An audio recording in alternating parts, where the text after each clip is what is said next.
Please subscribe to Facetv Africa and turn the notification on. Facetv Africa, ẹ jọ̀ọ́, subscribe, hete.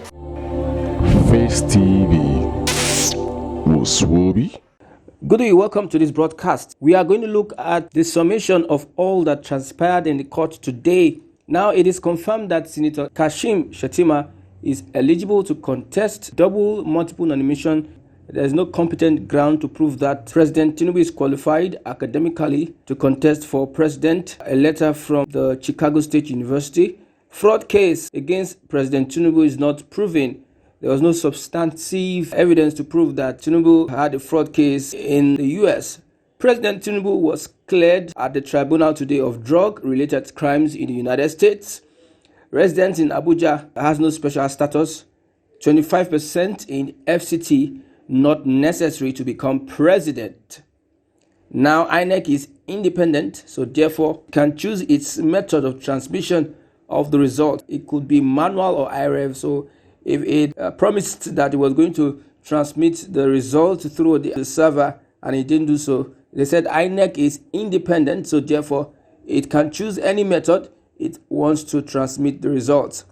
Evidences by Peter Obi did not prove he won the presidential election. He was not able to substantiate with evidence that he won the presidential election, didn't give the number of votes he had, wasn't able to present evidence convincing the tribunal justice. Okay, double nomination case against Shettima is incompetent.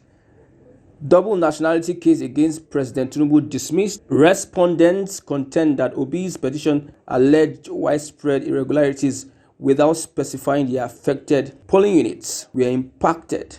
The petition alleged overvoting and rigging but did not specify the polling units. The petitioners only made general allegations, that is from the Justice Mohammed who was reading out the judgment. The petitioners allege irregularities and will use spreadsheets, inspection reports and forensic analysis as evidence in the trial, but the judge says that the document promised by the petitioners were not attached to the petition and served on the respondents.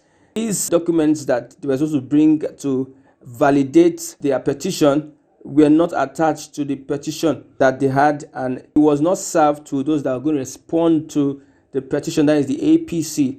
That's to say, if they were alleging that there was rigging in a particular polling unit, they need to get evidence of the result from INEC and also serve it to APC so that they can respond to it.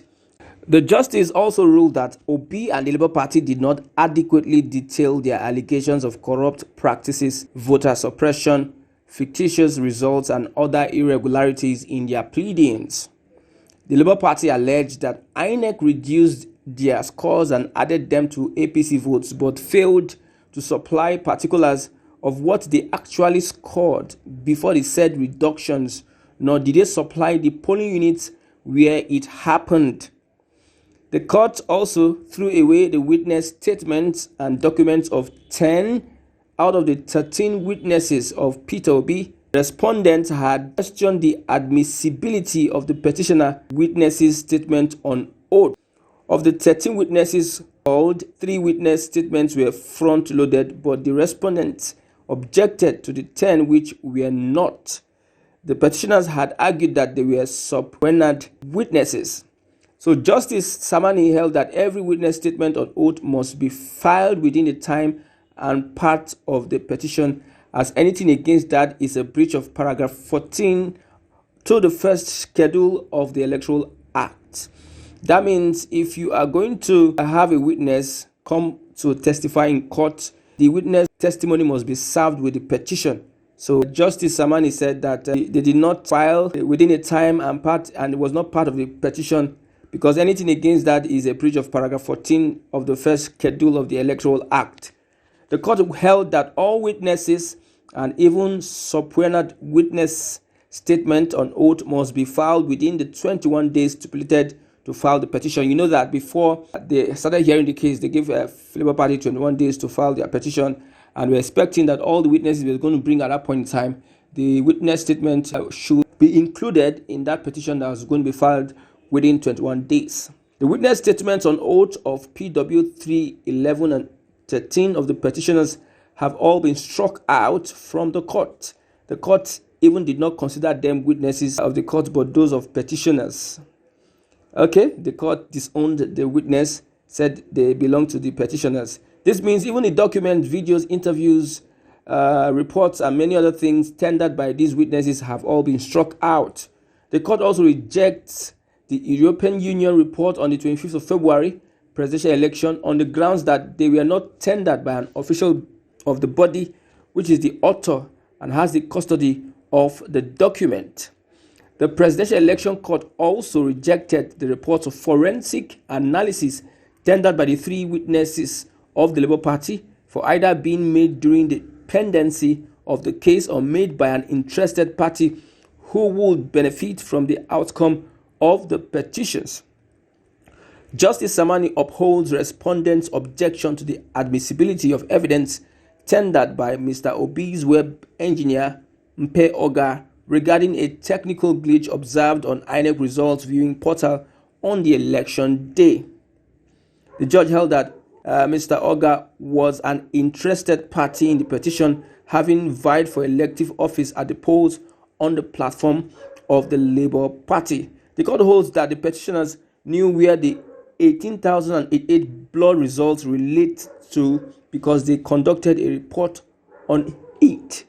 The court refuses to view that the majority of those documents cannot be linked to the polling units or where they were derived from. The court refuses to argue around the 18,088 blood results by the petitioners and deem them invalid. So Justice Samani says that petitioners alleged overvoting in some states but failed to specify the particular polling units where the alleged malpractices took place. The petitioners failed to state the specific figures they scored at the unit. On the tendering of Tinubu's academic record from Chicago State University and the U.S. Embassy letter to the Nigerian police clearing Mr. Tinubu of any criminal record in the U.S., the court dismisses Mr. Obi's objections to the admissibility of the documents. The Presidential Election Petition Court has said it is irrelevant that President Bola Tinubu failed to score 25% of the votes cast in at least 2/3 of the states of the Federation and the Federal Capital Territory, Abuja.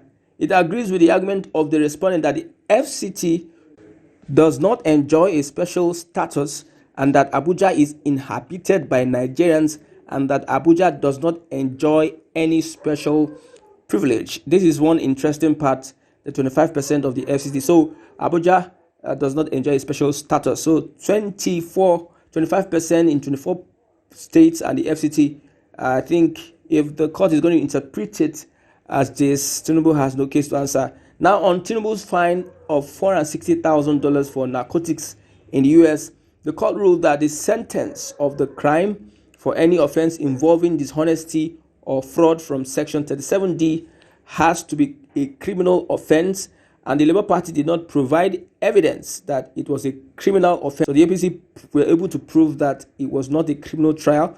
Labour Party did not have enough evidence to prove that it was a criminal offense. So Nigerians we have seen it. Labour Party, P2B, 3P have failed to prove that Tinubu did not win the election. We have not heard from the horse's mouth. The verdict have not been given at point of doing this broadcast. It is not required to transmit election results electronically. The tribunal has told P2B and also the Labour Party. And it's unfortunate that at this point in time, we are getting these reports. A woman has collapsed outside the courtroom after hearing the judgment. Many were anticipating that their principal will be given victory at the end of the day. Looking at how the election went, the whole lot of electoral malpractices, voter suppression, violence, chaos that was recorded, yet many believe that the court would be the hope of the common man. The European Union's report has been dismissed because it didn't come from the main person. The main person should have brought it to the court to submit it. So far, so good. We are going to be waiting for reactions from some of these political interested chieftains, what they are going to say about the tribunal. So far, Tinubu on the lead. It has been confirmed that the presidency of Bola Ahmed Tinubu has been upheld, and I believe those that voted for the president will be rejoicing in a very, very comfortable mode. Please subscribe to Face TV Africa and turn the notification on. Face TV Africa, subscribe, hete. Face TV was Swoby.